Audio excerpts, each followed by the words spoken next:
So you're excited to go shopping for a house. Here are 4 common mistakes that people make, and I can guarantee you that this will help you save money and time.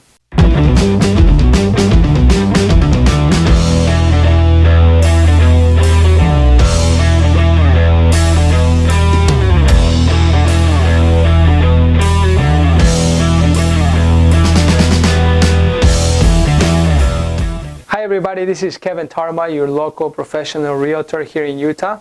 And today the topic is 4 mistakes to avoid when buying a house. Mistake number 1 is not knowing which inspections to conduct in the house. So there is actually quite a few inspections that a lot of people don't know about. The one that people know mostly about is a general inspection. So that's when you get an inspector and they go up on the roof and they check, some of the plumbing and electrical and things like that, furnace, the water heater. And that's a really good inspection to do on every house that you buy, by the way. But then there is additional ones like radon tests, which is a gas that comes from the ground into usually your basement or even on the main floor sometimes. There is a meth test, which is drugs, There is the sewer scope test, which is maybe the sewer line has some trouble before. You want to make sure that it's in correct condition, so you don't have big expenses on the road, like $5,000, $7,000, $10,000 expenses. So these are inspections that you can do in addition to the general inspection that you do. And there are signs to look for when you want to do these inspections. For example, if you see big trees in your property that you're trying to buy, then that's probably a good sign for you to do a sewer inspection, because that could cause, the roots of the trees could go down and damage some of the lines there. If you see that maybe the house was rented out for a long time to different renters, then maybe that's a good sign for you to do a meth inspection, a meth test, because you don't know what kind of renters were there throughout, the years, and then you want to make sure that the house is in clean condition, especially if it's for your health.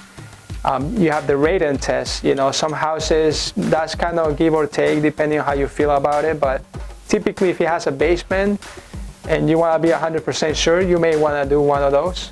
There is mold inspections as well, so you may want to look for signs of water intrusion, water damage to the house, whether it be through the windows or through the ceiling, or under the sinks or things like that. You may want to look for those signs to see if that will be worth your time doing one of those inspections.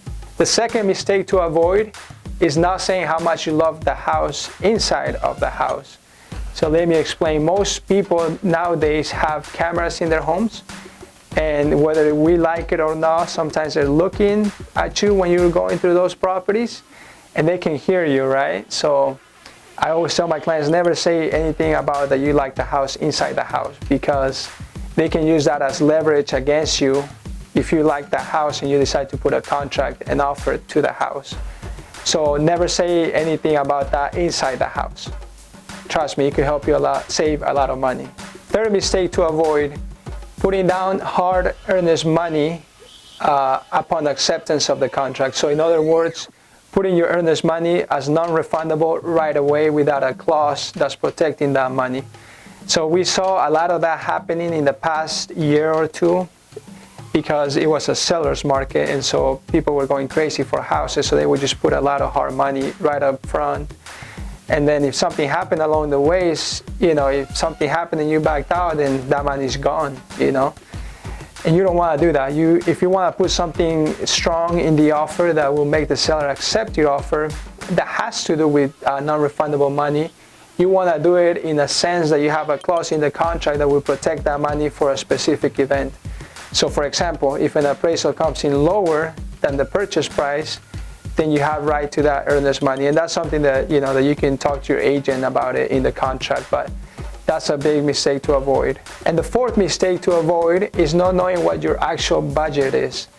So when you go get pre-approved for a house, you get, the lender or the broker or the bank or the credit union, they approve you for an amount, $400,000, $500,000, $700,000 home.